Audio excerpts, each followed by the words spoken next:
Kerajaan Sabah menetapkan 80% kekosongan kerja yang diwujudkan menerusi pembukaan kilang atau industri oleh pelabur di negeri ini dikhususkan untuk penduduk tempatan.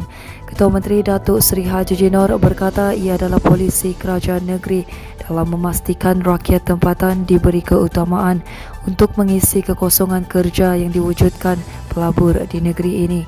Ketika lawatan kerja berkenaan, Haji Jian juga Menteri Kewangan Negeri turut meninjau projek kilang pembuatan kerajang tembaga SK Nexilis dari Korea Selatan yang membabitkan pelaburan bernilai 4.2 bilion ringgit. Projek berkenaan yang dibangunkan di kawasan seluas 100 ekar dijangka siap pada akhir tahun depan dengan sebanyak 400 peluang pekerjaan dijangka disediakan apabila ia mula beroperasi. Haji Ji berkata kilang kerajang tembaga berkenaan adalah antara projek di bawah inisiatif Pelaburan Sabah Maju Jaya oleh Kerajaan Negeri Gabungan Rakyat Sabah. Haji Ji berkata walaupun berdepan dengan pandemik COVID-19, namun ia bukan penghalang kepada kerajaan negeri untuk merealisasikan inisiatif pelaburan itu. Sementara itu, pencarum kumpulan wang simpanan pekerja KWSP yang membuat pengeluaran khas sehingga RM10,000 diingatkan supaya menggunakan wang berkenaan secara berhemah. Timbalan Ketua Menteri Sabah Datuk Seri Mukhtaradin berkata wang berkenaan perlu dimanfaatkan dengan sebaik mungkin untuk keperluan yang mendesak. Katanya bagi yang tidak memerlukan atau tiada keperluan mendesak kewangan, wang berkenaan sebaiknya dikekalkan saja dalam KWSP. Semalam Perdana Menteri Datuk Seri Ismail Sabri Yaakob mengumumkan persetujuan kerajaan untuk membenarkan pencarum KWSP membuat pengeluaran khas sehingga RM10,000.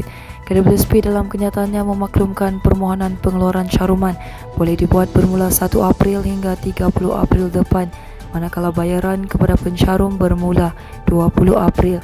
Pemukhtaran juga ahli Parlimen Kinabatangan menyifatkan keputusan kerajaan membenarkan pengeluaran khas itu adalah sesuatu yang baik dan sangat disokong bagi membantu golongan yang terjejas akibat pandemik COVID-19. Manakala jumlah penerima dos penggalak vaksin COVID-19 bagi individu dewasa dan vaksin COVID-19 kanak-kanak di daerah Putatan masih pada tahap yang rendah, Menteri Pembangunan Masyarakat dan Kesejahteraan Rakyat Dato' Insinyur Syailmi Yahya berkata, setakat ini program pemberian vaksin COVID-19 kanak-kanak di daerah Putatan baru mencapai 23.5%, manakala 25% bagi dos penggalak individu dewasa. Sehubungan itu, Ahli Dewan Undangan Negeri Tanjung Keramat itu menyeru ibu bapa yang belum mendapatkan vaksin untuk kanak-kanak serta individu yang layak menerima dos penggalak supaya mendapatkan vaksin berkenaan. Beliau dalam pada itu berkata, fasa peralihan ke endemik bermula 1 April depan akan menyebabkan banyak kelonggaran aktiviti ekonomi dan pergerakan dibenarkan. Berita seterusnya, 2 lelaki yang dipercayai menjalankan kegiatan pengedaran dadah ditahan anggota Batalion 20 Pasukan Gerakan AMPJA selepas didapati membawa syabu bernilai RM12,600 semalam. Dalam kejadian jam 3.30 petang itu, kedua-dua lelaki berusia 45 dan 59 tahun terbabit. Pada awalnya ditahan untuk pemeriksaan ketika melalui operasi sekatan jalan di Jalan Ladang Perumahan JKR Beluran. Bagaimanapun hasil soal siasat yang dijalankan, salah seorang suspek akhirnya mengaku ada menyimpan dadah jenis syabu yang disembunyikan di dalam kasut. Komander Brigade PJS Sabah Senior Assistant Commissioner Abdul Rani alias berkata, suspek menunjukkan sepasang kasut yang diletakkan di bahagian belakang kenderaan berkenaan. Katanya hasil pemeriksaan pasukan operasi menemui 3 paket plastik berisi ketulan hablur jernih di syaki dadah jenis syabu. Abdul Rani berkata kedua-dua suspek terus ditahan dan syabu berkenaan turut dirampas untuk tindakan selanjutnya.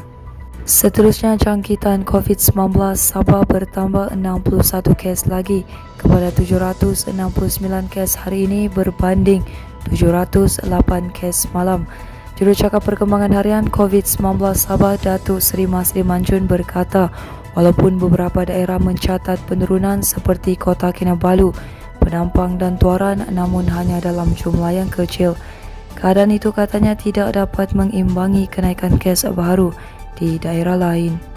Teruskan bersama kami di asoka.com, berita komprehensif.